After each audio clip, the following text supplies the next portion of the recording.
신앙생활은 일상을 살아가는 일입니다. 물론 일상에는 일상적인 일만 있는 것이 아니고 특별한 일, 비일상이 있어서 삶에 활력을 주기도 하지만 삶을 피폐하게 만들기도 합니다. 구약 성경을 기준으로 보면은 거룩한 일과 평범한 일상은 분리된 일입니다.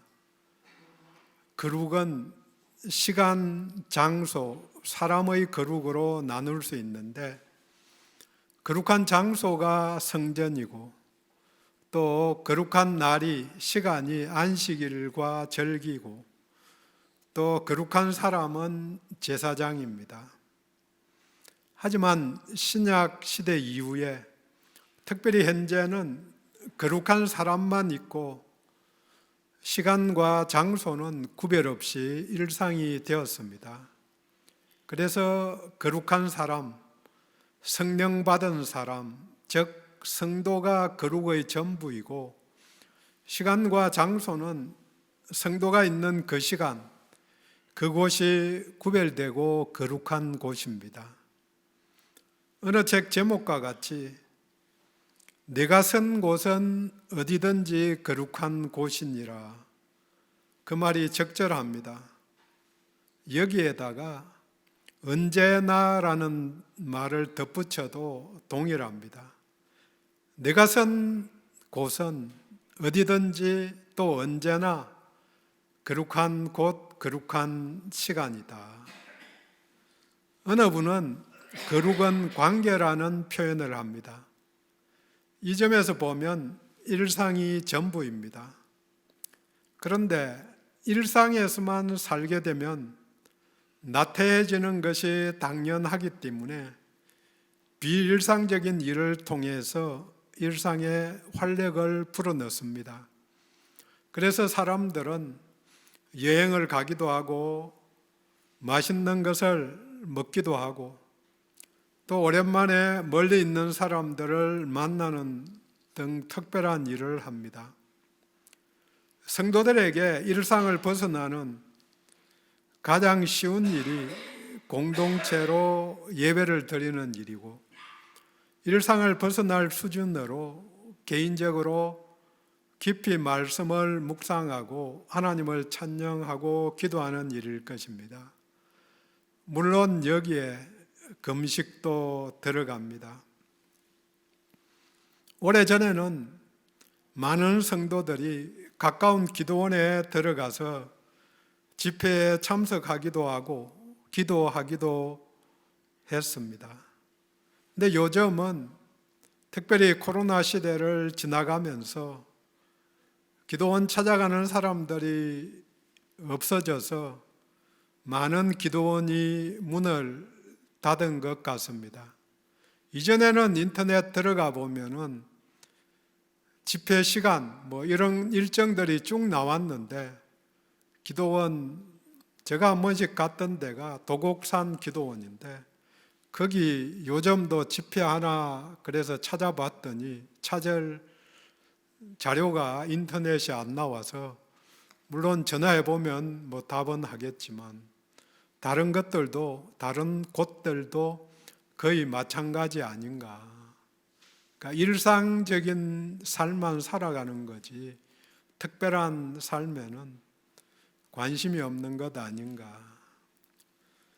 비일상적인 특별한 일을 통해서 활력을 부여받고 일상을 즐겁고 기쁘게 살아가게 됩니다. 일상을 주님 안에서 살아간다는 말이 당연하지만 쉽지 않은 일이기도 합니다. 어떤 분들은 거룩한 일이 있고 또 일상이 있다고 생각하지만 결코 그렇지 않은 것이지요. 내가 일상 살아가는 일이 거룩함과 연결된 일이 되어야 합니다. 밥 먹는 일도 그래서 식사 기도는 대부분 하실 것인데 밥 먹는 일, 직장이나 가게에서 일하는 것도 마찬가지입니다. 거기에 하나님이 함께 하시고 내 안에 성령님이 내주에 계시니까 내가 있는 그곳이 거룩한 곳입니다. 내가 하는 말이 거룩이 묻어 나오는 말입니다. 기도할 때만 아니고 물건을 살 때에도 거룩한 시간이 됩니다. 성도들은 매일 한 걸음씩 주님께 가까이 나아가는데 일상이 평범하기 때문에 활력을 느낄 수 없어서 쉼을 누리고 더 깊은 능력을 체험하기 위해서 비일상, 특별한 일, 공동체 예배나 모임을 갖는 것입니다.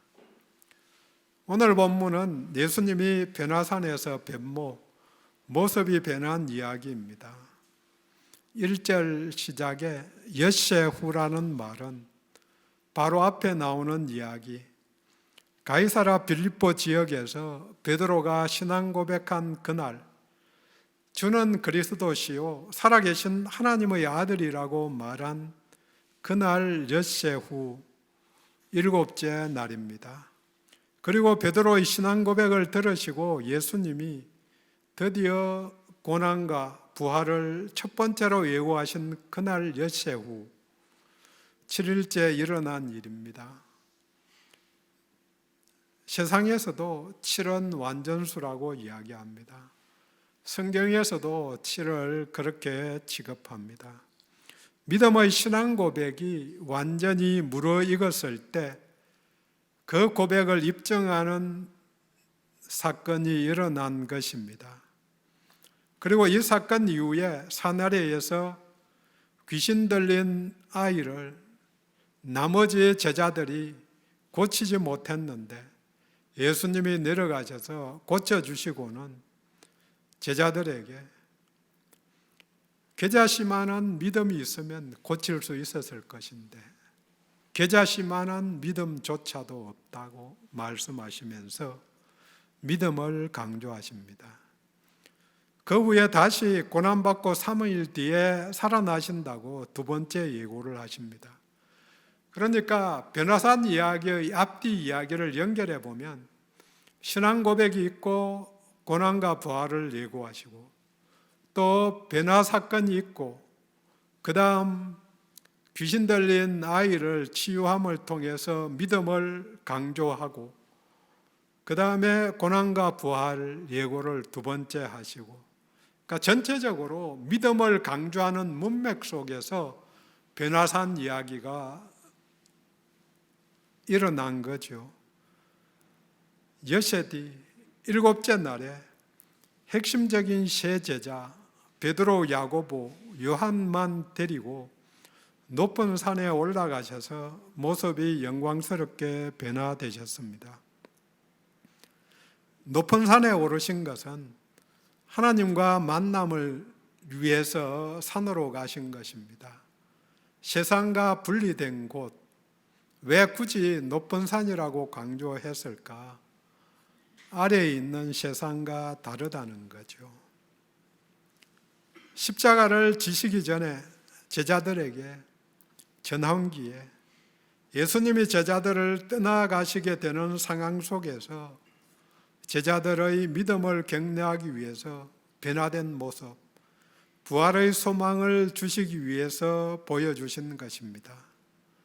오늘 함께 본문을 통해서 믿음과 우리 몸의 지체, 눈, 귀, 발과 기의 역할에 대해서 함께 나누도록 하겠습니다. 첫 번째 믿음은 눈을 열고 실상을 보는 것입니다. 변화된 예수의 모습을 영안을 열고 봐야 합니다. 2절에 그 얼굴이 해같이 빛나며 옷이 빛과 같이 휘어졌더라.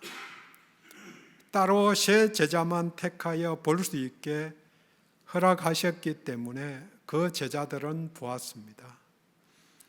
변화된 예수의 모습을 보려면 눈이 열려야 합니다. 평범한 모습은 누구나 보지만 영광스러운 모습, 빛난 얼굴은 눈이 열려야 볼 수 있습니다. 부활하신 모습도 마찬가지입니다. 눈이 열리면 다른 사람 얼굴을 보면서도 빛난 것을 보게 되는 거죠. 그 속 깊이 있는 주님과 함께 하시는 것, 또 성령님이 함께 하시는 그 모습을 볼 수 있는데 그 눈이 안 열리니까 주름 있는 그 얼굴만 보이는 거죠. 영한 영적인 눈이 열려서 변화된 주님, 부활하신 주님을 볼 수 있기를 원합니다. 이러한 영성 체험이 사람들을 변하게 만들어 줍니다. 변화된 주님이 성도들을 변화시켜 줍니다. 보는 만큼, 볼 수 있는 만큼 알 수 있습니다. 또 한편으로는 아는 만큼 보이지만 거꾸로 보는 만큼 알게 됩니다.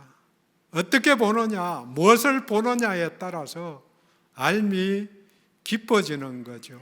똑같은 얼굴을 보아도, 성도님들의 얼굴을 봐도 빛난 것을 보면은 또 찾아내면은 나도 같이 빛나게 되는데 그걸 못 찾아내니까 힘든 거죠. 이어서 3절에 그때의 모세와 엘리야가 예수와 더불어 말하는 것이 그들에게 보이거늘. 모세와 엘리야는 높은 산 호렙산에서 하나님을 만난 사람, 또 하나님의 영광을 본 사람들입니다. 하나님을 만난 모세는 얼굴이 피부에 광채가 났다고 말합니다. 모세는 태양빛을 반사하는 달과 같이 하나님의 영광을 반사한 것입니다. 하지만 예수님은 본래의 영광을 잠시 회복하여 드러내신 것입니다. 이것은 베드로가 한 신앙 고백과 같이 그리스도이심을, 메시아이심을 제자들에게 변화된 모습으로 본체적 영광을 드러내신 것입니다. 산 위에서 세 제자들은 모세와 엘리야와 같이 하나님의 아들의 영광을 보았습니다. 제자들이 구원의 사명을 감당하게 하기 위해서 예수님께서 고난받아 십자가 지고 부활하시기까지, 그리고 그 뒤를 잇게 하기 위해서 특별한 영적 체험을 하게 한 것입니다. 빛난 예수의 얼굴을 본 거죠. 하지만 더 중요한 것을 봐야 합니다. 그것이 바로 8절입니다. 제자들이 눈을 들고 보매 오직 예수 외에는 아무도 보이지 아니하더라. 엘리야도 중요하고 모세도 중요하지만 그보다 오직 예수, 오직 예수 외에는 아무것도 보이지 않았습니다. 그것도 눈을 들고 보는데, 눈을 들고 보면 보이는 게 많죠. 우리들의 문제는 보고 싶은 것이 또 보이는 게 너무 많다는 것입니다. 그래서 오직 예수가 안 되고 예수도 보이는 거죠. 어느 시간에 예수도 보이고 다른 것도 끊임없이 보이니까 거기에 몰입하니까 오직 예수만 보이는 그런 역사가 안 일어나는 거죠. 오직 예수만 보려면, 일상에서 벗어나려면, 내 눈에 보이는 거기서 벗어나려면 한 번씩 높은 산에 올라야 합니다. 결단을 위해서, 나를 내려놓기 위해서, 다른 문제들, 다른 해법을 내려놓기 위해서 높은 산, 그 문제보다 높은, 그 사람보다 높은 산에 올라가야 합니다. 세상에 풍파를 일으키는 구름 위로 올라가야 하나님을 배울 수 있습니다. 또 빛난 예수를 볼 수 있습니다. 오직 예수. 주를 봐야 하지만 주의할 게 있습니다. 바로 본 그 자리에 머물러 있으면 안 됩니다. 믿음 두 번째입니다. 믿음은 일상을 사는 것입니다. 오직 의인은 믿음으로 산다는 말을 하박국서 2장 4절에 하박국 선지자가 한 말이고, 이것을 사도 바울이 로마서 갈라디아에서 인용해 말합니다. 의인은 믿음으로 산다는 말을 의인은 믿음으로 일상을 산다고 표현해도 적절합니다. 일상을 살아가는 것이지 그 믿음으로 특별한 날만 사는 것이 아니라는 것이죠. 예수님이 변하신 모습, 모세와 엘리야가 더불어 말하는 모습을 보고 베드로는 말합니다. 4절에 주여 우리가 여기 있는 것이 좋사오니 만일 주께서 원하시면 여기에 초막셋을 짓되 하나는 주를 위하여 하나는 모세를 위하여 하나는 엘리야를 위하여 하리이다. 여기 있는 것이 좋겠다. 복잡한 산 아래에서 살고 싶지 않습니다. 이 좋은 곳에 천년만년 살고 싶습니다. 제가 초막셋을 지어서 세 분을 모시겠습니다. 이런 마음일 것입니다. 내가 손으로 직접 초막을 짓겠다. 초막zet에 천막을 치듯이. 베드로 이 마음이 이 풍진 속세를 떠나고자 하는 마음이고, 영광을 본 사람의 외침일 수 있지만 거기에 머물러 있는 것은 주님의 뜻이 아닙니다. 산 위에 초막을 짓고 싶지만 거기에 초막을 짓고 사는 게 하나님의 뜻이 아니라는 거죠. 비일상을 일상화하지 말아야 합니다. 세상 생활보다 영적 생활이 더 좋다고 이원화해서 살지 말아야 합니다. 5절에 말할 때에 홀연히 빛난 구름이 그들을 덮으며 구름 속에서 소리가 나서 신비 체험을 조금 더 합니다. 하지만 그곳에 머무는 것이 하나님의 뜻이 아닙니다.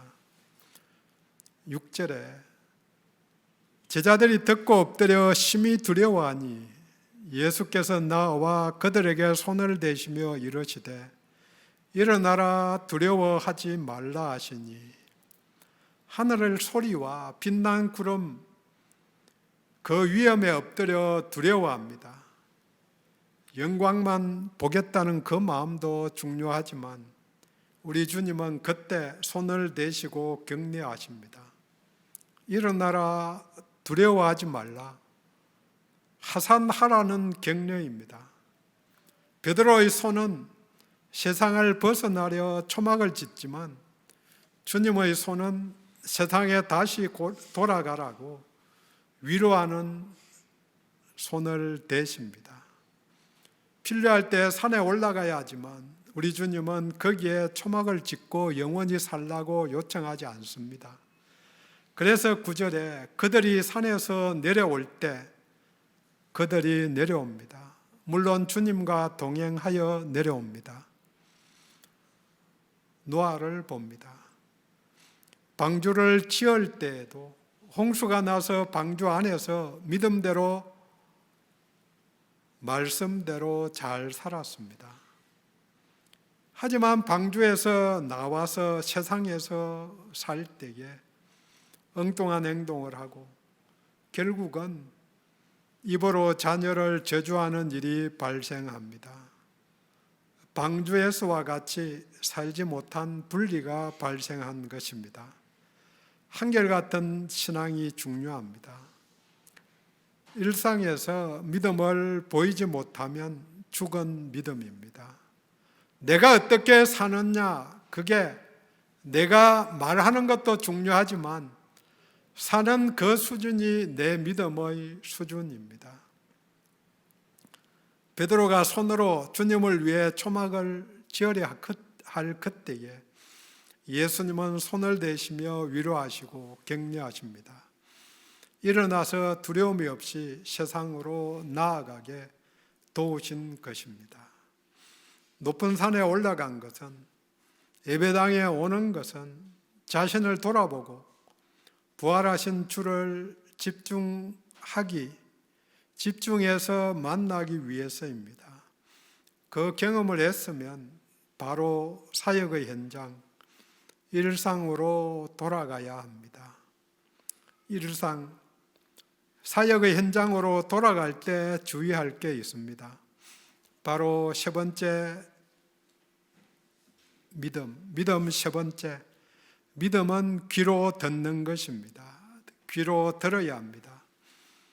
5절 중간입니다. 구름 속에서 소리가 나서 이르되 이는 내 사랑하는 아들이요 내 기뻐하는 자니 너희는 그의 말을 들으라 하시는지라. 구름 속에서 나는 소리, 하늘에서 들려온 소리입니다.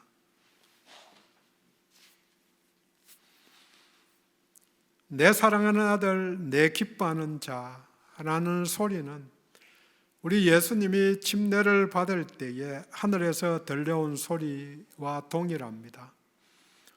침례 받은 후 이 메시지는 사역으로 인도해 주셨습니다.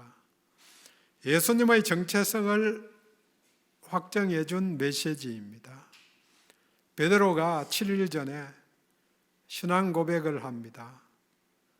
예수님은 하나님의 아들이십니다. 이 고백을 검증해 준 하늘의 소리, 하나님의 아들, 내 사랑하는 아들이고 내 기뻐하는 자다.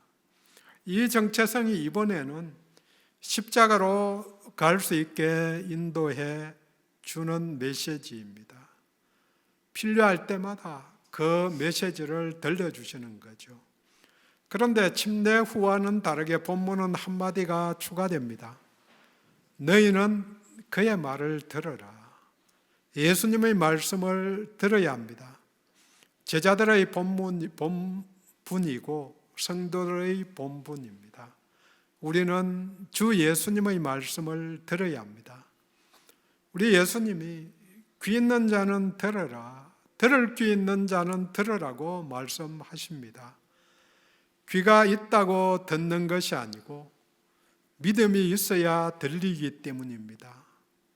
보는 것도 듣는 것도 마찬가지입니다. 눈이 있다고 보는 게 아니고 보이는 사람만 보는 것입니다.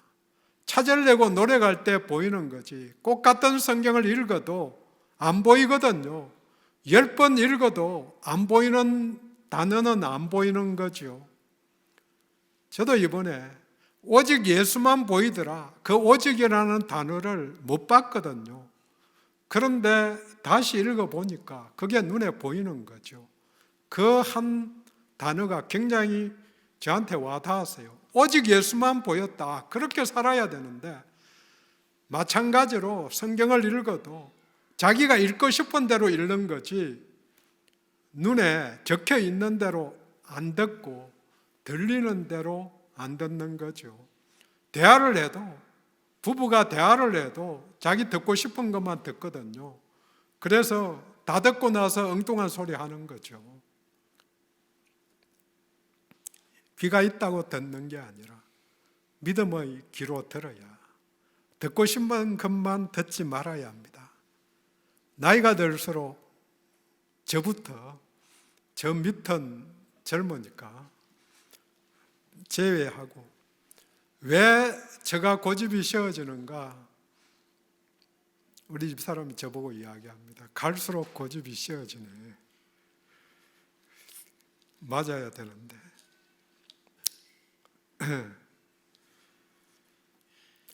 듣고 싶은 것, 믿고 싶은 것만 가려서 듣고 믿기 때문에 내 생각을 믿는 믿음이 아니고 말씀의 신앙이 되어야 합니다. 현재 세상에서는 세상의 소리가 너무 커서 하나님의 음성이 들리지 않습니다. 엘리야가 호렙산에서 하나님의 음성을 듣습니다. 문제는 세미한 소리로 들리는 거죠. 크고 강한 불, 지진, 불과 함께 하신 것이 아니고 세미한 소리로 들려지는 거죠. 지금도 세미한 소리로 각자에게 알려주시는데 우리가 못 듣는 게 문제지요. 세상 소리가 너무 커서 안 들리는 거죠. 어린애들 동무 말하는 말을 들으면 며칠 전에 이제는 할아버지 소리를 아주 명확하게 하거든요. 그전에는 처음에는 핫지, 그 다음에 할았지 뭐 이런 식으로, 그러니까 바뀌는데 그냥 들으면 핫지, 그게 할아버지 부르는 소리라는 것 못 듣는 거죠. 그런데 들으려고 하니까 가까운 사람부터, 많이 들은 사람부터, 자기 엄마부터 알아듣는 거죠. 그래서 통역을 해주거든요. 근데 저는 무슨 말인지 잘 모르죠. 주님께 초점을 맞추면은 세미한 소리로 말씀해 주셔도 듣는데 초점을 안 맞추고 세상 소리가 너무 크니까 안 들리는 거죠. 듣는다는 말은 경청한다는 의미도 있지만 한 단계 더 나아가서 몸으로 복종한다는 의미도 있습니다. 먼저 들어야 하고 다음으로 순종하여 실천하는 것까지 포함하는 것입니다. 실천하지 않으면 제대로 들은 것이 아닙니다. 아는 것은 그대로 하겠다는 이야기죠. 가족들과 이야기할 때도 알겠어 그랬으면 그대로 할 줄 아는 거죠. 그런데 알겠어 하고 안 하면은 더 열받는 거죠. 말씀과 동행하는 생활입니다. 믿음과 연결하면 믿음의 실천입니다. 성경의 시대에는 성경책이 있는 집이 거의 없었습니다. 필사본 성경으로 썼는데 루터 시대 1500년대에 성경책을 손으로 쓴 성경책, 우리 돈으로 환산하면 5억 원 정도 된다고 이야기합니다. 5억 원어치 열심히 글을 써야 한 달, 두 달 이렇게 정성 들여 써야 책 한 권이 만들어진다는 이야기죠. 대부분은 암송해서 전달했고 책은 두루마리의 일부분만 해당해 있었습니다. 그래서 일반인들은 읽는 것이 거의 불가능했고 듣는 것이 전부였습니다. 그래서 그의 말을 들으라, 성경 말씀을 들으라, 들으면 순종이고 실천입니다. 세상으로 나갈 때에 말씀을 듣고 실천하겠다는 의지를 갖고 나아가야 합니다. 마지막으로 믿음 네 번째, 믿음은 입으로 전하는 것입니다. 나만 알고 있는 것이 아니라 알려야 합니다. 하지만 때가 있습니다. 9절, 산에서 내려올 때에 예수께서 명하여 이르시되 인자가 죽은 자 가운데서 살아나기 전에는 본 것을 아무에게도 이르지 말라 하시니, 예수님의 부활 이전에는 알리지 말라, 입을 닫고 있으라 명령하십니다. 부활로 영광을 드러내기 전까지는 알려도 무시될 것이기 때문입니다. 이 금지 명령은 그 후, 부활 후에는 전하라는 명령이기도 합니다. 금지 명령은 때가 있으니까, 그때 전까지는 하지 말라고 했으니까 그 후에는 하라. 그래서 베드로는 그 후에 정언합니다. 오늘 예배 시작할 때에 맨 처음 예배 기원할 때 읽은 말씀이기도 합니다. 베드로서 1장 16절에서 18절까지 우리는 그의 크신 위엄을 친히 본 자라. 지극히 큰 영광 중에서 이러한 소리가 그에게 나기를, 이는 내 사랑하는 아들이요 내 기뻐하는 자라 하실 때에 그가 하나님 아버지께 존귀와 영광을 받으셨느니라. 이 소리는 우리가 그와 함께 거룩한 산에 있을 때에 하늘로부터 난 것을 들은 것이라. 귀한 것을 알면 전하게 되어 있습니다. 크신 위엄, 큰 영광을 본 자의 고백입니다. 우리도 그 후의 시대를 살아가는 사람들입니다. 우리도 그 영광을 보고 그 능력을 체험하였으면 전해야 합니다. 세미한 음성으로 들려지는 것, 내가 성경을 읽다가 오늘 특별히 눈에 띄어서 이전까지는 안 보였는데 보이는 그 말씀이 눈을 열어주신 것입니다. 전할 것이 없으면 처음으로 돌아가야 합니다. 본 게 있는가, 들은 게 있는가, 없으면 몸부림쳐야 합니다. 정리합니다. 우리의 믿음은 오직 예수 그리스도입니다. 2023년 우리의 믿음은 우리의 인생의 길과 진리와 생명 되시는 오직 예수 그리스도이십니다. 본문은 말합니다. 믿음은 눈으로 부활의 변화된 예수님을 보는 것이다. 오직 예수님만 보는 것입니다. 또 믿음은 일상을 사는 것입니다. 산 위에 사는 게 아니라 산 아래 세상으로 내려가야 합니다. 그리고 믿음은 그의 말을 드러나는 말씀을 귀로 듣는 것입니다. 마지막으로 믿음은 입으로 전하는 것입니다. 모두 다 영적 눈이 열리고 영적인 귀가 열리고 영적인 입이 열려서 체험하고 전하는 온몸이 말씀에 열려지는 신앙인, 일상의 신앙인 되기를 원합니다. 기도합니다.